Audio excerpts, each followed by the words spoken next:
நம்மை ஐஸ்வர்யமாக்கும்படி அவர் தரித்திரர் ஆனார் என்பது உலக ஆசீர்வாதத்தை குறித்து அல்ல. நம்மளை பணக்காரன் ஆக்கணும்னா அவருக்கு அவசியமே இல்ல தரித்திரர் ஆகணும்னு. நம்மை ஸ்பிரிச்சுவலி ஐஸ்வர்யன் ஆக்கிறதுக்காக அவர் பாவமானார். அப்பனா இன்னைக்கு நாம எங்கேயோ ஒரு மிஸ்டேக் செஞ்சு கொண்டே இருக்கிறோம்.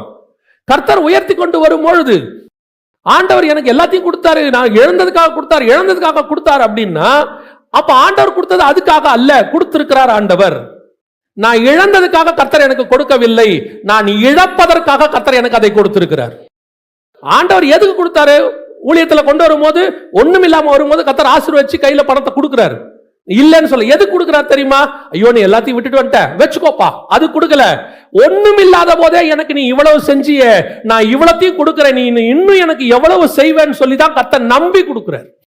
ஆண்டவர் கொடுக்கிறது அதான் காரணம். எத்தனை ஊழியக்காரர்களை எடுத்துக்கொள்ளுங்க, எத்தனை ஆவிக்குறர்களை எடுத்துக்கொள்ளுங்க, தங்களுக்கு இல்லாமையில அவ்வளவு கஷ்டத்துல கர்த்தர் கொண்டு வந்து கொடுக்கிறவங்களா இருக்கிறாங்க.